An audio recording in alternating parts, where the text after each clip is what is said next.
Di sini dalam rangka taklim, mudah-mudahan hadirnya kita, duduknya kita di majelis ini senantiasa kita selalu dalam lindungan Allah Subhanahu wa taala. Salam dan salam semoga senantiasa tercurah kepada junjungan kita baginda Nabi besar Muhammad sallallahu alaihi wasallam. Mudah-mudahan kita semua kelak bisa berkumpul kembali bersama-sama di yaumil mahsyar di bawah naungan syafaatnya baginda Rasulullah sallallahu alaihi wasallam. Belum kita mulai taklim dan suratul Fatihah. Imam Al-Fadhil Syekh Muhammad Nabi sallallahu alaihi wasallam. Jangan susun sebenarnya Rabbil alamin.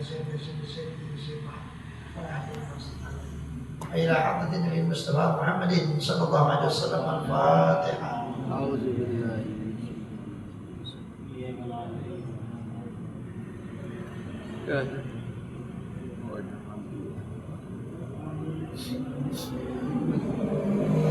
Yang kedua, Fatihah buat para donatur yang ngirimin makanan, yang mengeluarkan uangnya buat pengajian kita.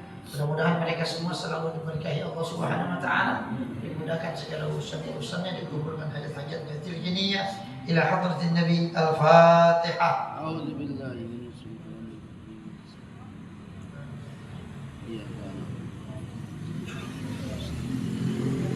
Kemudian yang ketiga, Fatihah buat kawan-kawan kita yang sangat sakit, di antaranya saat Muhammad Nafis, cukup lama juga sakit sudah.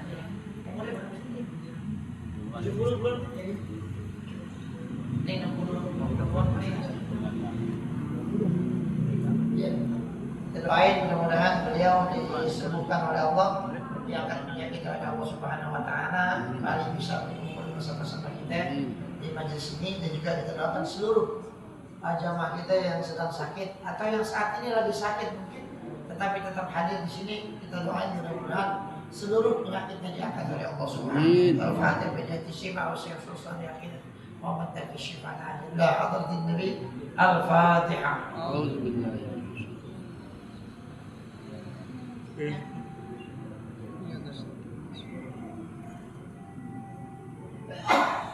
Hadirin rahimakumullah, kita lanjutkan lagi.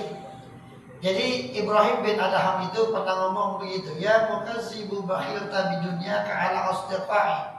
Wahai pendusta, wahai pendusta, kamu itu pelit banget dengan duniamu terhadap teman-teman kamu. Jadi beliau mengingetin gitu, orang tukang bohong, kamu itu terhadap kenikmatan dunia, kamu kok sama teman-teman pelit banget. Ini sama kawan-kawan, ya urusan dunia nih, punya duit, punya apa, ya untuk korban disuruh bagi-bagi rezeki, oh enggak, kamu pelit banget. Padahal kawan-kawannya, tapi wa sahuta bi akhiratika ala a'dai. Tapi justru kemudian kau ini sangat murah, sangat dermawan terhadap musuh-musuhmu di akhirat. Jadi terhadap akhirat kamu itu begitu dermawan atas musuh-musuh kamu. Jadi akhirat maksudnya apa? Orang waktu di dunia dia suka ngomongin musuhnya, dia suka jelekin musuhnya. Itu berarti di akhirat itu orang dermawan dengan musuhnya. Kenapa? Nanti ya, itu kebaikan-kebaikannya di akhirat akan diberikan kepada musuh-musuh. Padahal waktu di dunia itu musuh bubuyutannya dia, tapi di akhirat justru dikirimin pahala kebaikan, namanya. Itu maksudnya begitu. Makanya kita jangan jadi orang yang begitu maksudnya. Ala anta bima bakhilta minhum ma'zurun wala anta fima sahuta bi mahmudun. Jadi maka kamu maka tidak kamu terhadap sesuatu yang kamu itu pelit dengannya, itu kamu sebagai orang yang dimaafkan. Dan juga tidaklah kamu terhadap sesuatu yang kamu bersikap dermawan dengannya sebagai orang yang, artinya begini Pak, kita itu di akhirat nanti kan baik banget tuh Pak, musuh kita malah kita kirimin pahala. Ini pahala ngaji gue kasih lu, pahala puasa hari Arafah dikasih gitu. Apakah kemudian dia akan dipuji sebagai orang dermawan dengan itu? Kan kagak. Karena itu sudah menjadi kesalahannya dia di dunia. Dia suka menggibah, suka memfitnah, suka jelek-jelekin orang-orang yang dia kagak suka. Itu makanya Pak, kita kadang-kadang kan begitu sama orang yang kita nggak ada bawaannya udah salah aja tuh dia begitu udah. Ya, wa ainu ridho an kulli aibin kalilatu kama an ainu sawti itu bil masawiyah. Itu makanya kita kan ada nih. Saya nggak ada nama apis nih. Ya. Pokoknya dia ngelakuin apa juga udah pokoknya dijelek aja dah gitu. Baik banget kan? Ada orang itu aja. Lagi nyari simpati orang, ada aja Pak ituannya. Orang tuh kalau udah nggak demen begitu. Orang sama dia pokoknya itu orang di mata dia udah jelek sih. Itu makanya kan ya dia katakan begitu. Dia nanti di akhirat orang dermawan banget ya, maka pahalanya dibagiin orang. Nih gue dulu ngaji malam Selasa kasih buat dia. Nih pahala dia umroh dikasih buat orang. Apakah kemudian dia akan dipuji dengan sebab kedermawanan dia nanti di akhirat? Kagak. Ya, nggak bakal dipuji. Wala anta fi ma sahauta bihi mahmud. Jadi itu hadirin jamaah yang dimuliakan Allah Subhanahu wa taala. Ya, jadi kita misalkan di dunia pelit banget sama orang. Ya orang jadi kagak demen sama kita. Sama kawan pelit banget, sama musuh baik. Cuma nama musuh baiknya bukan di dunia Pak. Gimana? Ya, di dunia apa? Benar-benar pelit dia dapat musuh bebuyutan, tapi di akhirat justru nanti dia menjadi orang yang sangat baik sama musuhnya. Baiknya kenapa? Pahalanya dikasih musuhnya. Itu makanya hadirin jamaah rahimakumullah. Wa dzukira an ba'dil hukama annahu qala al-ghibah faqihatul qurra wa diyafatul fusaq wa marati'un nisa wa idamu kilabin nas wa mazabilul atqiya. Ghibah itu adalah buahnya dari orang-orang yang tukang baca, ahli qiraat, ahli qiraat itu tukang baca Quran. Ghibah. Makanya kan hati-hati dengan itu semua. Lalu wadiyafatul fusaq. Ghibah itu adalah jamuannya orang-orang fasik. Makanya orang-orang ahli ibadah, ahli qiraat itu begitu. Dia jadi buah buat makanya hati-hati dijaga itu. Bawaannya enak aja Bang kalau ngomongin orang. Ya, dia fatul fusaq. Itu jamuannya orang-orang fasik. Dah ibahnya. Wa marajun nisa. Ya, kemewahannya orang-orang wanita. Wa ila mukila bin nas. Lauknya manusia yang diserupakan dengan anjing. Itu lalu kemudian katakan wa mazabilul atiyah. Ya, itu jambannya orang-orang yang bertakwa. Makanya gak pantas kalau orang-orang yang bertakwa itu melakukan itu semua. Warawa Anas bin Malik radhiyallahu ta'ala an Rasulillah sallallahu alaihi wasallam qala arba'un ya yufattirna as-sa'im wa yanqudna al-wudu'a wa yahdimna al-'amal. Ya, kata Nabi sallallahu alaihi wasallam ada 4 perkara yang bisa membatalkan puasanya orang yang lagi puasa. Lalu wayanqudul wudu' dan bisa membatalkan wudu. Ya. Lalu wayahdimnal amal dan bisa menghancurkan, merumbuhkan amal-amal kebaikan. Apa itu? Al-ghibah. Yang pertama ghibah. Ghibah itu bisa ngebatalin puasa. Artinya bukan puasa secara zahir yang batal, tetapi pahala puasanya yang kagak dia dapat. Orang ngomongin orang, lu batal lo, emang mau makan? Itu pikiran kita. Bukan batal secara zahir puasanya batal, tetapi pahala dari puasa yang dia lakukan itu jadi batal. Kagak ada puasanya. Ente kerja tapi nggak dapat pahala, nggak dapat gaji, kira-kira gimana? Mau ngapain kerja nggak ada gaji? Orang kan kerja kalau beda Bang. Ada gaji, ada hasil dari kerja yang dia lakukan. Ya jadi begitu. Ya, membatalkan pahala puasanya, membatalkan wudhu, menghancurkan amal.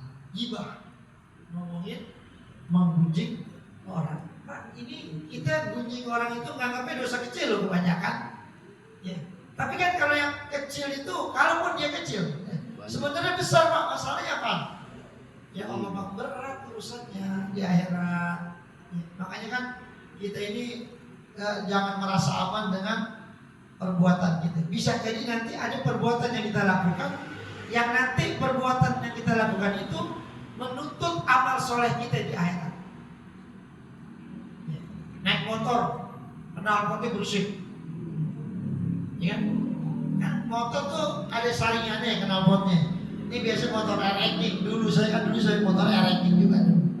Itu Pak, kalau saringannya dibuka, semua motor tuh kalau saringannya dicopotin, ya Allah, kita lewat itu Pak. Itu nggak ditipu orang, ini bagus.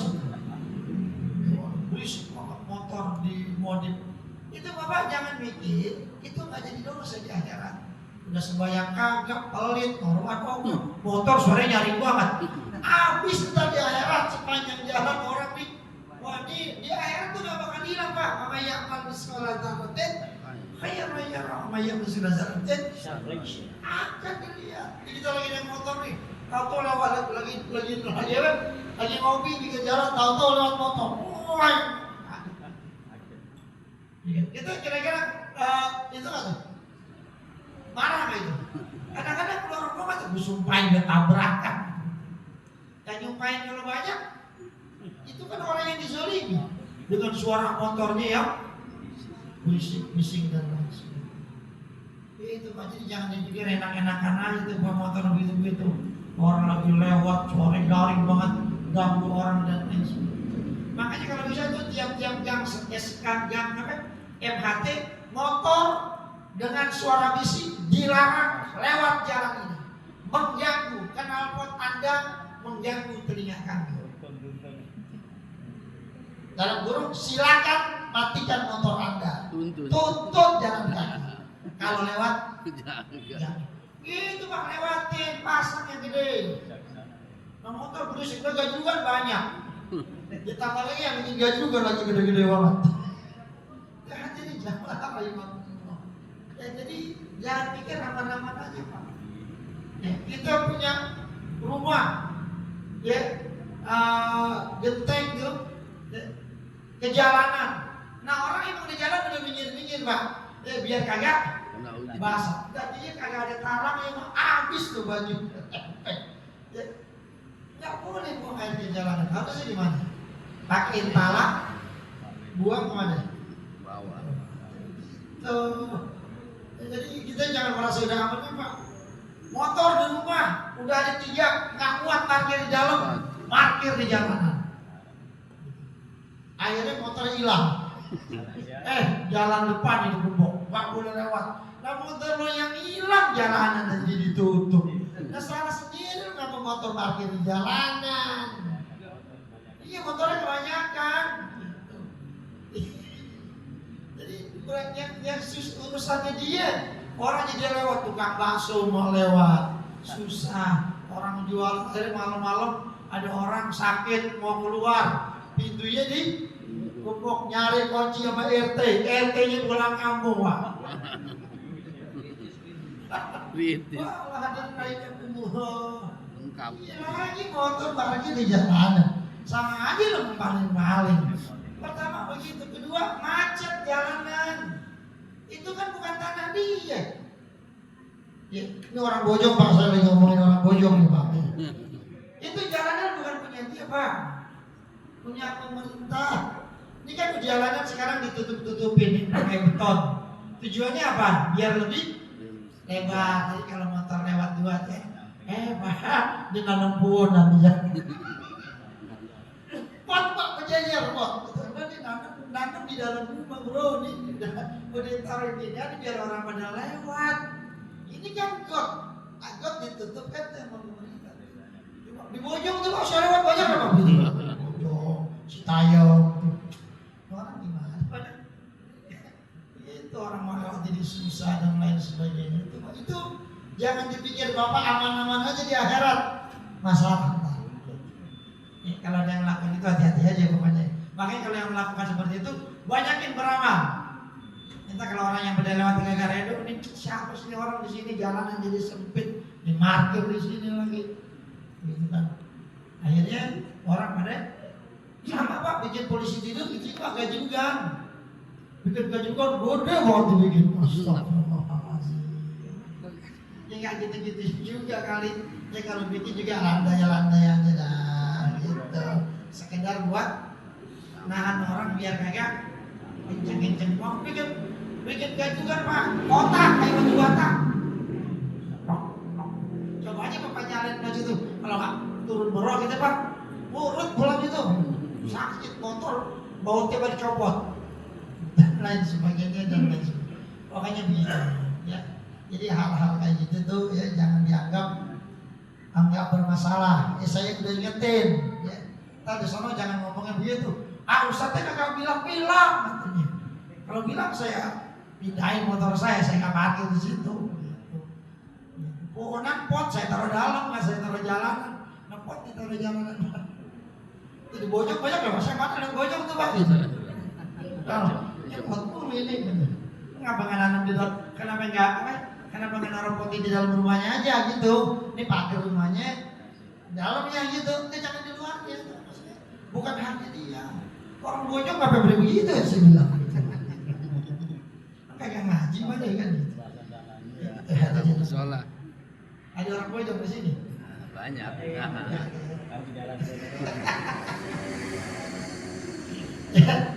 Ya, gibah. Lalu kemudian apa? Kasih, bohong. Ya, bohong. Ada orang kalau ngomong sumpah dulu, wallah. Atau Rasul itu paling gak demen sama orang kalau ngomong pakai sumpah. Nabi paling gak demen. Wallah pokoknya. Ya.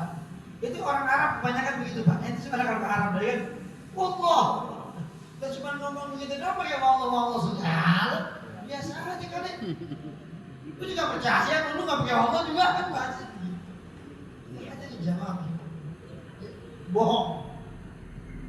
Bohong ini watak loh Pak. Ya kalau Bang udah kita biasa bohong sekali, biasanya pengen sama kayak kita sekolah kan nyontek dulu gak bisa nyontek nih. Pertama kali nyontek Pak, keringetan Pak. Iya. Bajunya kalau anak cewek dulu kadang-kadang kalau nyontek tuh Pak ditaruh di roknya Pak, di paha ditulis rumus. Begitu Pak. Dulu kan seringnya roknya panjang-panjang tuh. Catatannya panjang Pak. Gitu.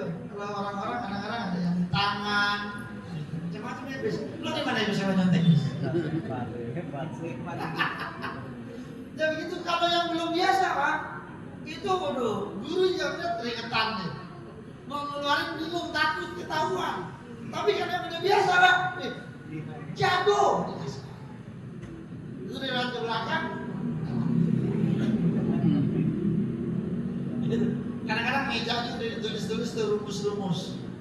Dia nggak akan itu rumus Pak. X 1 berapa begitu. Orang juga kagak curiga tuh. Aman tuh. Cuma kode-kode yang tahu dia doang. Sandi Morse. Ya kalau udah biasa kan. Maka orang kalau biasa bohong, itu akan jadi wataknya bohong. Apa yang temannya bilang ini, lu jangankan bener, lu bohong gue percaya. Saking seringnya bohong Pak. Lalu kemudian apa lagi? Yang ketiga, wan namimah. Ini namimah yang provokator. Ya. Tadi ngomong ke sono lain, tadi ngomong ke sono lain, itu provokator. Ya. Ada nggak orang yang otaknya begitu? Ada Pak. Ada tuh. Emang dia hobi itu kan ngomong semua. Lu tahu nggak? Haji Zainab mana? Itu yang lakinya Yusuf, apa? Dia kan begini gua. Aduh, adanya Pak, mulut itu yang ngomongin. Emang gurih banget, lemes kalau kita sama-sama lemes banget orang. Itu jadi watak tuh. Kalau kita tahu ada orang-orang model itu datang ke rumah, udah jalan malam lo ya, gue mau jalan ini walaupun kita nggak mau jalan, pak pura-pura aja jalan. Lo kemana? Aku baru mau ke jalan, lo datang lagi. Terus mana? Udah dah, lo mau ngapain emangnya? Aku pengen ngobrol aja, besok-besok aja dah. Udah mau jalan, lo nggak lihat nih, gue udah rapi. Ambil aja udah tas. Mau kemana sih lo? Urusan gue mau tahu aja. Jalan, udah kita balik lagi. Belakang. Bukannya apa-apa, dan ini repot lah kalau kita bisa kebagian dosa juga dengerin orang begini ngomong. Kerjaannya ngomong ke sono lain. Entar lo kata siapa? Kata dia dong. Dia ngomong ke sono lain lagi ngomongnya. Ya Allah hadir Allah. Ya itu namanya namimah. Ya didomba orang ke sono ya provokator didomba orang dan lain sebagainya. Lalu wa nazru ila mahasinil mar'atil lati la yahilul lahun nazru ilaiha. Ya, memandang kepada kecantikan perempuan yang kita tidak dibolehkan, yang tidak halal bagi kita untuk memandang kepada wanita itu. Begitu. Kita nonton film kan artisnya cakep-cakep tuh ya, Setilman ya. Gimana? Film-film India kan cakep-cakep tuh kan, kita ngeliatin gitu. Kebanget, apaan gue bisa bikin kayak begini? Hollywood. Gitu, jadi kalau ngeliat begitu pikirannya jadi kusut dulu Pak. Udah syukurin aja ada di rumah biar kita hitam pendek juga kita bini kita itu Pak. Jangan ngeliat-ngeliat di TV cakep-cakep banget itu ya orangnya. Orang bisa putih kayak gitu, hidungnya matanya biru lah gitu. Mata kucing. Jadi jamaah rahimahullah. Mana-mana gitu. Gimana di TV, kalau TV gimana film. Itu gimana hukumnya? Nah, kalau mandang di TV itu kadang-kadang ulama kita ada tafsirnya banyak itu kalau nonton TV. Gitu. Ya. Nih kita bicara yang langsung aja dah di jalanan. Makanya jangan suka pada nongkrong-nongkrong di jalanan nih, kadang-kadang bapak-bapak umur udah 62, 63, 65, 70 masih nongkrong di jalanan. Jalan bangku panjang duduk dah. Cewek lewat nih. Kira-kira komentar nggak Pak? Komen. Ya, orang biar kita udah tua juga Pak kalau ngeliat cewek cakep Pak. Ya, sama yang udah muda. Bilang bini siapa? Itu bener lihat. Bohai juga. Biar kata umur udah 70 Pak. Ya. Itu tetap aja jalan berbagai tongkat masih Pak. Yang ngeliatin jalan. Nabi nongkrong di jalan. Makanya kan Nabi iya kumpul dulu salat turukot. Nabi itu kasih wanti-wanti hati-hati. Kalau suka pada duduk-duduk di pinggir-pinggir jalan. Kenapa begitu? Pasti komentar kita coba aja deh Pak. Ada bininya siapa ini datang nih mau ke pasar belanja. Udah pakaiannya pakai daster. Dasternya udah begitu motor mana itu. Dia kalau saya bilang bininya siapa? Bininya aja duduk. Iya. Ada tuh mulai di komentar. Jadi buta kan matanya, kenapa? Ya bini model kayak gitu. Yang kemudian banyak. Nah, itu kadang-kadang itu tuh kalau udah ngumpul begitu, ngomongin ngaco udah. Ya, jalanan lewat tamnya lagi, komentar lagi. Itu kan jadi kayak komentator bola, ada aja yang komentar. Apalagi di situ ada yang memang ngomongnya banyak modelannya. Aduh. Udah nggak pantas kau umur segitu nongkrong di jalanan udah. Ya nongkrong di mana? Di masjid, di sholat udah. Itu kan di rumah deh nongkrong, jika di kamar mandi tahu kan?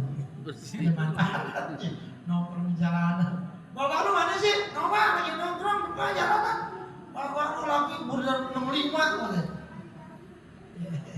Bentar, saya akan telepon dulu. Assalamualaikum ya. Iya. Jadi udah siap.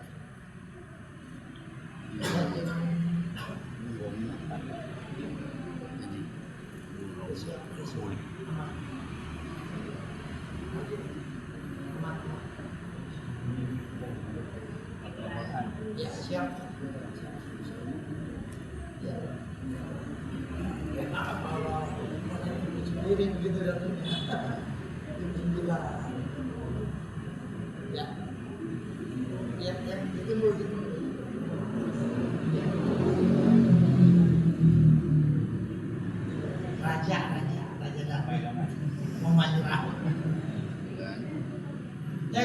jamaah yang dimuliakan Allah Subhanahu wa Ta'ala. Ya jadi begitu.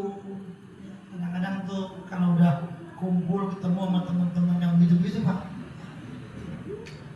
biasa ada aja komentarin. Lu tahu nggak berita terbaru? Kan dulu bicara yang begini. Pengamat kawin lagi dia awal-awal. Waduh ramai kadang-kadang ada aja tuh berita-berita terbaru. Lu tahu aja beritanya kok.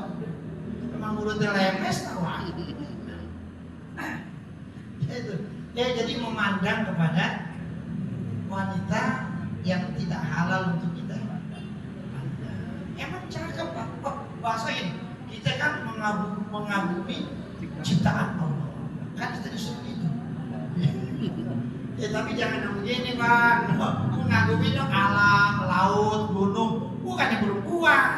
Kan ciptaan Allah juga. Iya sih. Cuma nanti efeknya bahaya. Efeknya. Ya. Wahunna yaskina usul syar'i kama yaskil ma'a usul syajar. Ya kenapa? Karena 4 perkara ini itu bisa membuat subur akar daripada kejahatan. Ini ya, kalau kita kerjain itu akar-akar kejahatan itu kan ada akarnya tuh. Jadi kalau kita ngerjain yang model begitu, itu akarnya makin subur, makin kuat. Ya. Karena yaskil ma'a usul syajar, sebagaimana air itu bisa membuat akar pohon itu semakin kokoh, semakin kuat. Jadi harus diapain? Harus diredam semuanya. Kalau di diri kita itu ada watak-watak kayak begitu tuh, mesti dikurang-kurangin. Suka ngomongin orang nih, ya. Ntar kalau lagi ngomong, inget-inget ngaji. Kita ngaji bab gibah ada 4 pertemuan, ada yang udah kan lebih. Ya masa ini kagak ingat juga masih. Kadang-kadang gitu Pak. Kalau udah ngomong aja dah lupa. Orang yang benar aja jadi gibah kita omongin orang. Apalagi yang misalnya gini nih, saya Samsudin diomongin nih sama Pak RT. Samsudin kalau ajar gitu, burung pada mulai. Itu kan kira-kira itu kalimat apa itu? Ya, itu ngejek kan namanya, udah burung mulai. Itu hal kayak gitu kan udah.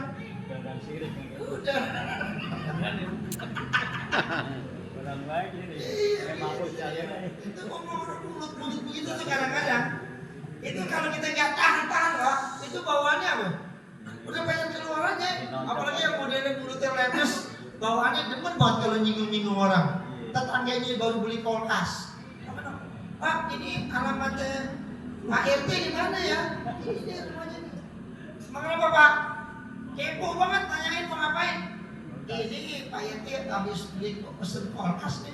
Pintunya ada 16, bayangin ya. 16 pintunya. Saking gede gitu. Kalau orang-orang RT lagunya di kulkas 16. Mana muat di rumahnya? Masuk. Pokoknya omongannya ada aja pokoknya yang apa? Yang merendahin gitu. Itu betul-betul begitu. Ya Allah, ini mulut kita kadang-kadang. Apalagi orangnya kita kagak demen lagi. Ya Allah, makin jadi lagi kita. Motor Pak, ini alamatnya rumahnya Samsudin namanya. Ini Pak di belakang. Ini mau ngapain Pak? Ini dia baru beli motor. Kredit ya Pak? Berapa tahun? 2 tahun. Agak Pak, sudah pikirannya udah kredit aja. Kredit banyak gus-gusuran, ini cash. Kadang-kadang ngomongnya jelek, kalian dia kredit palingan 4 bulan sampai Ambon, kan gitu. Nanti orang-orang yang hati itu yang namanya hidup begitu.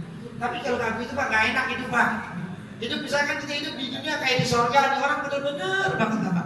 Nggak ada ngomongin orang di pasar. Nggak enak Pak, enakan begini Pak, enak. Ada sedihnya gitu hidup, yang begini. Pak kalau hidup kayak di surga, udah ada semuanya. Giliran ajan subuh, penuh masjid semuanya. Gitu kan. Apa enak begitu Pak? Maling kagak ada. Iya, orang kasar wah ini kan enak nih. Ada mengodong, ada begini. Ah itu jadi enak. Itu komplit udah gitu punya kampung. Ada mengodong, ada begini. Jadinya enak. Nanti kalau mau yang model gitu tadi pada sorge. Ya di sini memang begitu tempat itu macam-macam gitu. Ya itu hadirin jamaah yang dimuliakan Allah Subhanahu wa taala. Wa syurbul khamri ya'lul khataya. Dan meminum khamar itu bisa mengangkat, melambungkan, mengangkat tinggi daripada kesalahan-kesalahan. Karena yang namanya khamar, mabuk ini adalah biangnya daripada kesalahan orang, sukul li khatimah.